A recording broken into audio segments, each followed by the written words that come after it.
मुंबई वो शहर जो कभी नहीं रुकता, लेकिन जिसका ट्रैफिक उसे अक्सर रोक देता है। पर जरा सोचिए, अगर इस शहर की सबसे बड़ी मुश्किल का हल जमीन के नीचे छिपा हो। आज हम एक ऐसे ही विशाल प्रोजेक्ट की कहानी में गहरे उतरेंगे जो मुंबई के सफर की तस्वीर हमेशा हमेशा के लिए बदलने का दम रखता है। तो चलिए सबसे पहले उस असली मुश्किल की बात करते हैं जिसका सामना मुंबई के लाखों लोग हर सिंगल दिन करते हैं। ये सिर्फ ट्रैफिक नहीं है, ये समय, एनर्जी और सब्र की एक रोजाना की जंग है जो शहर के ईस्ट और वेस्ट के बीच लड़ी जाती है। 90 मिनट, सोचिए जरा, ये सिर्फ एक नंबर नहीं है, ये लाखों लोगों की जिंदगी का वो हिस्सा है जो हर रोज ट्रैफिक में घुटकर बर्बाद हो जाता है। अब कल्पना कीजिए, अगर ये 1.5 घंटे का सफर सिमटकर बस 15 मिनट का हो जाए। जी हाँ, 90 से सीधे 15 मिनट। और पता है सबसे हैरान करने वाली बात क्या है? ये दूरी है सिर्फ 23 किलोमीटर। इतनी सी दूरी के लिए 1.5 घंटे का सफर। ये सिर्फ वक्त की बर्बादी नहीं है, ये हर रोज की एक परीक्षा है, एनर्जी की और हाँ, सब्र की भी। तो इस आसमान छूती समस्या का हल आखिर है कहाँ? जमीन के नीचे। जी हाँ, पेश है ठाणे बोरीवली टनल, एक ऐसा जबरदस्त प्रोजेक्ट जो इस रोजाना के संकट का एक बहुत बड़ा जवाब बनने जा रहा है। और देखिए, ये कोई मामूली सुरंग नहीं है। हम बात कर रहे हैं करीब करीब 12 किलोमीटर लंबी, 6 लेन वाली 2 जुड़वा सुरंगों की, और ये गुजरेंगी सीधे संजय गांधी नेशनल पार्क के ठीक नीचे से। ये इंजीनियरिंग का एक ऐसा कारनामा है जो मुंबई की जमीन को ही चुनौती दे रहा है।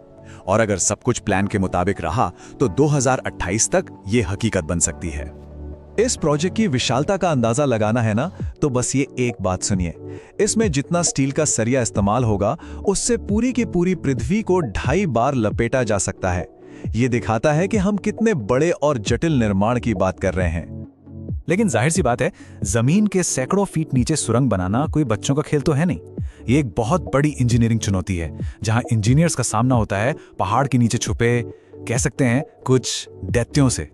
और इन दैत्यों से लड़ने के हीरो हैं टनल बोरिंग मशीनें, यानी TBMs। ये इतनी विशाल हैं कि इन्हें जमीन के नीचे चलती फिरती एक पूरी की पूरी फैक्ट्री ही समझ लीजिए। अब ये मशीनें सिर्फ चट्टानें नहीं काटती, बल्कि अपने पीछे पीछे सुरंग की मजबूत कंक्रीट की दीवारें भी बनाती चलती हैं।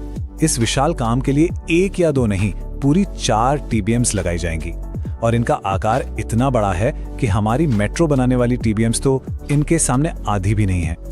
पर यहीं से तो असली परीक्षा शुरू होती है। जमीन के नीचे कई खतरे छिपे हैं।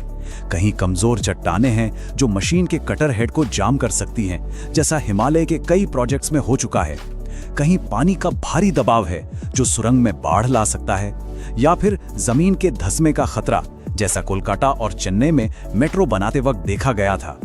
पर इंजीनियरिंग की इन चुनौतियों से हटकर इस कहानी का एक और पहलू भी है, एक ऐसी कीमत जो शायद पहली नजर में दिखाई नहीं देती। इसका पर्यावरण पर क्या असर होगा, और उन लोगों का क्या जिनकी जिंदगी इससे सीधे तौर पे जुड़ी हुई है। क्योंकि देखिए, हर बड़ी तरक्की की कीमत होती है। और यहीं से उठता है इस प्रोजेक्ट पर सबसे बड़ा सवाल, संजय गांधी नेशनल पार्क, जिसे मुंबई का फेफड़ा भी कहा जाता है। ये तेंदुओं समेत कई संरक्षित जीवों का घर है। तो सवाल यह है कि इसके ठीक नीचे से एक सुरंग बनाने का अंजाम क्या होगा। अधिकारियों का आश्वासन तो है कि सुरंग इतनी गहरी होगी कि ऊपर वन्य जीवों को कोई फर्क नहीं पड़ेगा। पर कहानी में एक पेंच है। जो वन्य जीवों पर असर की स्टडी निर्माण से पहले होनी चाहिए थी, वो अब निर्माण के साथ साथ होगी। और पर्यावरणविदों की चिंता यही है कि अगर इस स्टडी में कोई बड़ी समस्या सामने आई तो क्या तब तक बहुत देर नहीं हो चुकी होगी? क्या नुकसान हो नहीं चुका होगा? इस तरक्की की एक मानवीय कीमत भी है। 572, ये सिर्फ एक आंकड़ा नहीं है, ये उन परिवारों की संख्या है जिन्हें इस प्रोजेक्ट के लिए अपने घर, अपनी जमीन, सब कुछ छोड़ना पड़ रहा है। हाँ, सरकार पुनर्वास योजनाओं की बात करती है, मुआवजा और नए घर, लेकिन जमीनी हकीकत कुछ और कहती है। कई परिवारों के लिए बात सिर्फ एक नई छत की नहीं है।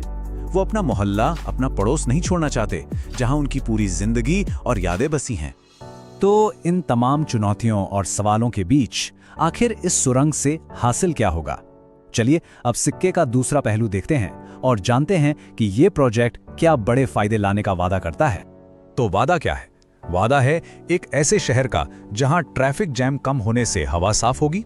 अनुमान है कि हर साल 10 लाख मीट्रिक टन से भी ज्यादा कार्बन उत्सर्जन कम होगा, जिससे बेशकीमती ईंधन की भी बचत होगी। और बेहतर कनेक्टिविटी से इलाके में व्यापार और रियल एस्टेट को तो जबरदस्त उछाल मिलेगा ही। ये है इस सुरंग का बड़ा सपना। तो अब पूरा समीकरण बिल्कुल साफ है। एक तरफ है 15 मिनट में सफर, साफ हवा और आर्थिक विकास का वादा, और दूसरी तरफ है एक राष्ट्रीय उद्यान पर मंडराता खतरा और 572 परिवार जो अपनी जड़ों से उखड़ रहे हैं। तो सवाल फिर वही है, ये ठाणे बोरीवली सुरंग आखिर है क्या? मुंबई के भविष्य के लिए एक जरूरी शॉर्टकट, या फिर एक ऐसा महंगा सौदा जिसकी कीमत प्रकृति और कुछ इंसानों को चुकानी पड़ रही है? इस सुरंग का असली सफर तो अब शुरू हो रहा है, और ये वक्त ही बताएगा कि ये मुंबई को किस मंजिल पर ले जाकर छोड़ती है।